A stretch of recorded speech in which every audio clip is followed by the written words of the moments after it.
Esto, y ahorita les voy a hacer la distinción, esto no es topografía, esto es topometría. Para decir que un valor está alterado, probablemente te basas en valores de normalidad. Conoce los valores de normalidad de cada uno, es complejo. No es complejo porque son muchos. Quiero decir, caíste probablemente en la trampa de que esté en rojo. Bueno, conozco los valores, todos, los 8 de topometría. ¿Sí? Perfecto, perfecto. Pero sí quiero un poquito excluir esa rutina de interpretación donde uno ve un valor en rojo y de forma lineal dice esto está alterado. Y otra situación bien importante es cómo están configurados los valores a través de los cuales se interpreta por colorimetría. ¿Sí? Vamos a llegar a ese punto. Pero bueno, les voy a hablar principalmente de dos métodos de adquisición de imágenes. Por anillos de Plácido, que vamos a generalizar como Orbstan. Probablemente estas con las que están familiarizados, entre esto y Pentacam. Yo creo que a estas alturas ya ser como un 50-50, no sé ustedes que me den de feedback. Yo uso casi predominantemente Pentacam, que es con lo que estoy muy familiarizado. Y bueno, el Pentacam funciona muy diferente que como funciona la topografía de Orbstan. En el Pentacam, como su nombre lo infiere, son 5 cámaras que están alineadas, funciona por principio de Scheimpflug, donde se alinean estas cámaras con el plano del objeto que se va a estudiar, en este caso la curvatura corneal, y con los planos de la lente y un haz de hendidura. Esto resulta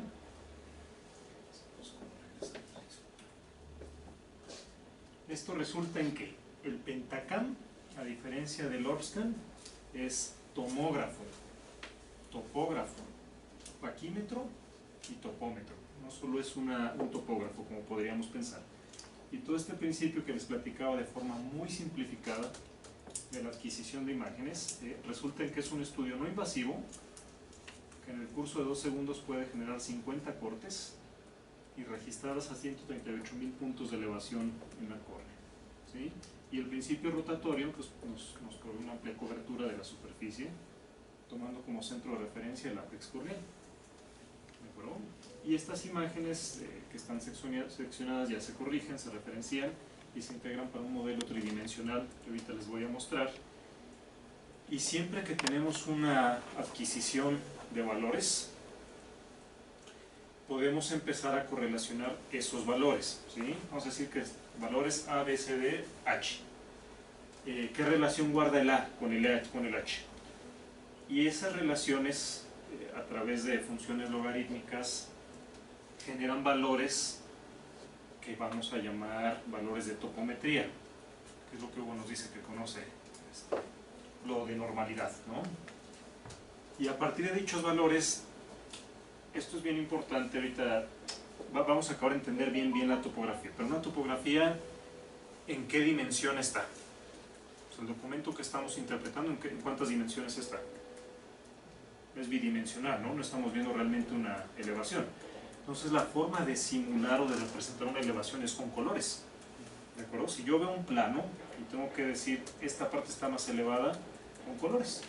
Vamos a hablar colores verdes para normal y empezar a hablar de colores más cálidos para áreas que están más elevadas. Entonces, el principio fundamental de interpretación para la topografía. Ahora aquí quiero hacer un paréntesis. La plática se llama detección de ectasias corneales por topografía, ¿cierto? Una cuestión bien importante.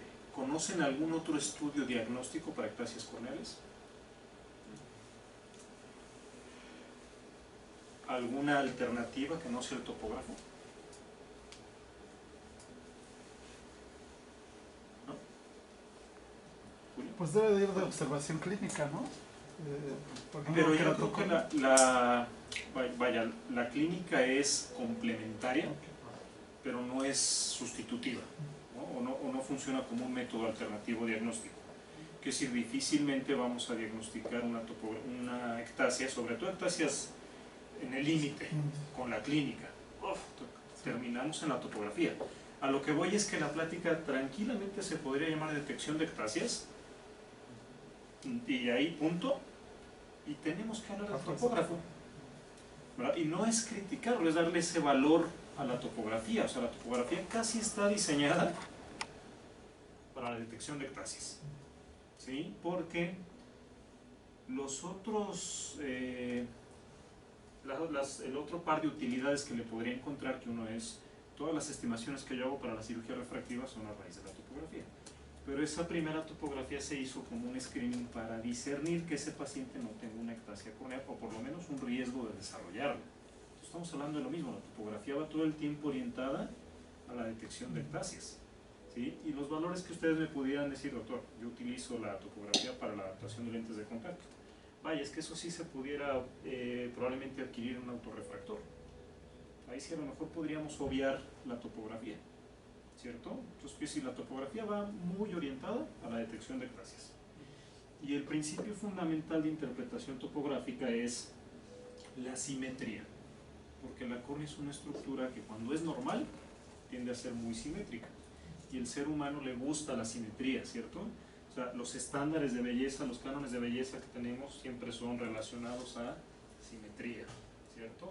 Taj Mahal, y esto, por ejemplo, que es un palíndromo, se fijan, les llama la atención, se lee igual de principio a fin que de fin a regreso. O sea, la simetría es un tema importante, casi al nivel de que nos obsesiona, y eso lo tenemos que tener muy presente a la hora de interpretar topografía corneal.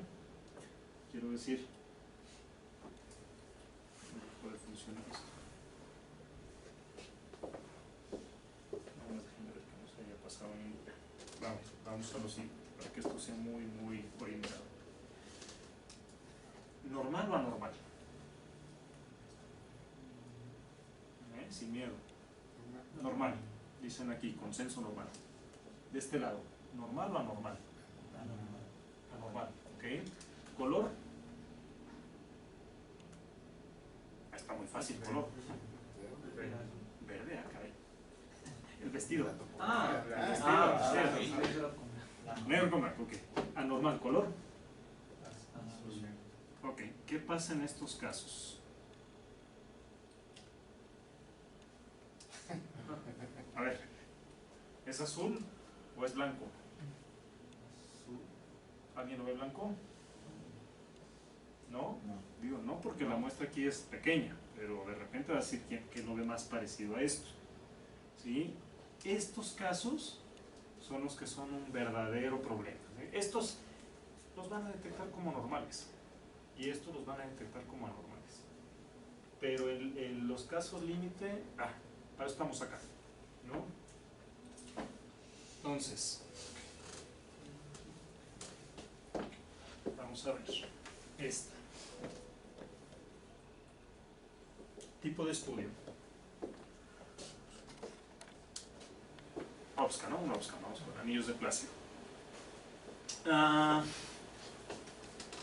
¿Qué podríamos criticarle a Hugo cuando se aventuró a hablar de la primera topografía? No cosas particulares. Es inapropiado o es poco recomendable hacerlo poco metódico. ¿Me explico? Es decir, aquí hay un valor alterado, creo que acá hay otro, esta área se ve anormal, irregular, acá hay un índice que también está alterado. Quiero decir, si en la medida que seamos metódicos y estructurados, va a ser muy sencillo, ¿sí? Entonces, para ORBSCAN, ¿qué tenemos? ¿Este mapa qué es? Y vamos a empezar a hablar de mapas de aquí en adelante, ¿no? Que es lo que nos está desplegando la topografía. Mapa de elevación, ¿anterior o posterior? Anterior. ¿Ustedes qué creen que sea más sensible para un topógrafo de tipo ORBSCAN que funciona por reflexión de anillos de plácido? ¿Lo que mide en la cara anterior o lo que mide en la cara posterior? Pero sin duda, ¿no?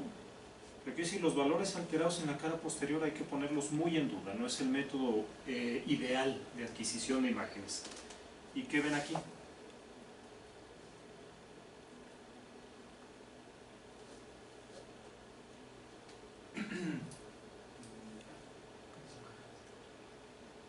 De esto se tratan estos cursos, de darse de topes y regresar y decir, no, eso no es, es esto. ¿Una zona más alterada? ¿Más alterada en qué sentido? ¿Se acuerdan que platicamos? A ver, yo no puedo en un plano bidimensional hablar de curvatura a menos que use colores o valores, ¿no? Vamos a decir que no voy a usar colores, pero voy a decir todo lo que esté en el rango de 42 a 47 y le pongo números, es normal.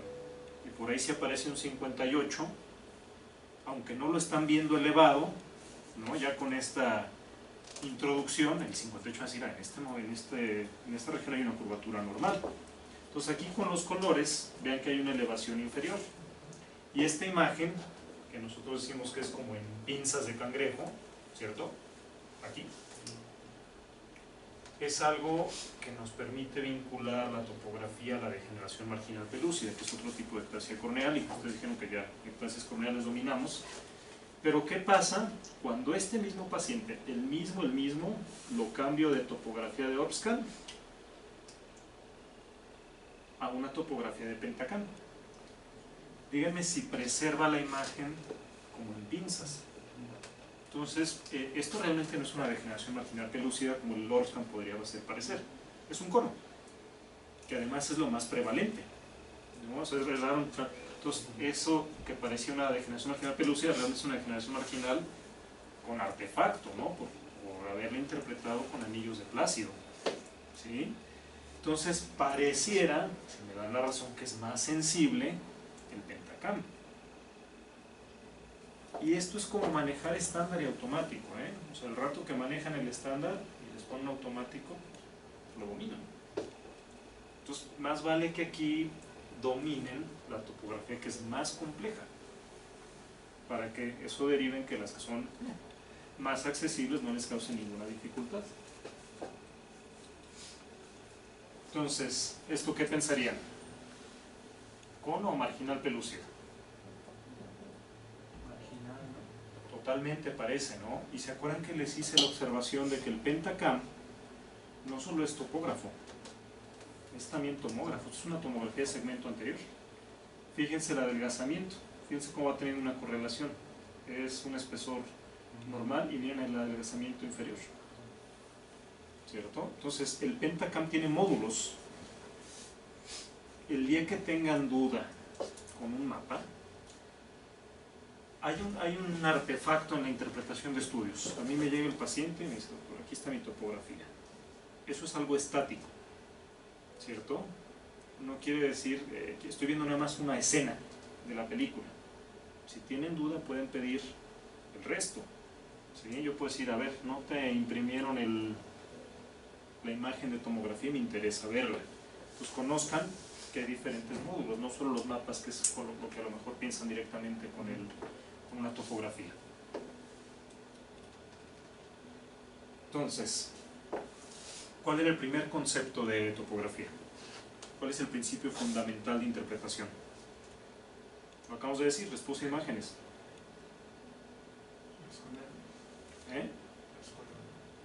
¿Perdón?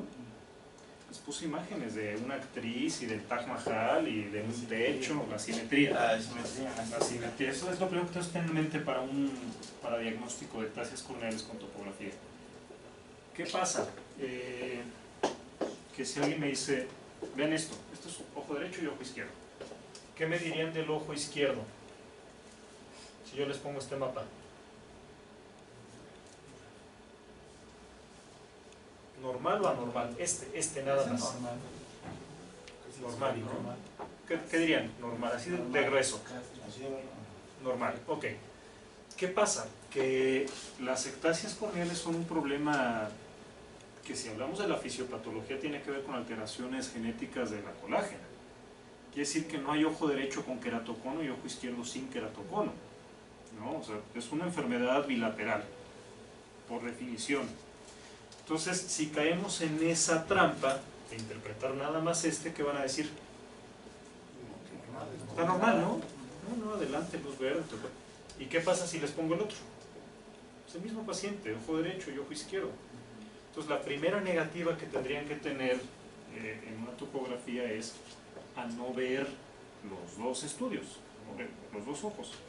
Entonces, doctor, esto es una ectasia y me das uno, te digo, ¿dónde está el otro? No, hasta el otro si quieres que te diga con certeza. Si no, puedo caer en este tipo de errores, ¿sí? Entonces, el primer concepto de simetría y lateralidad queda muy claro, ¿no?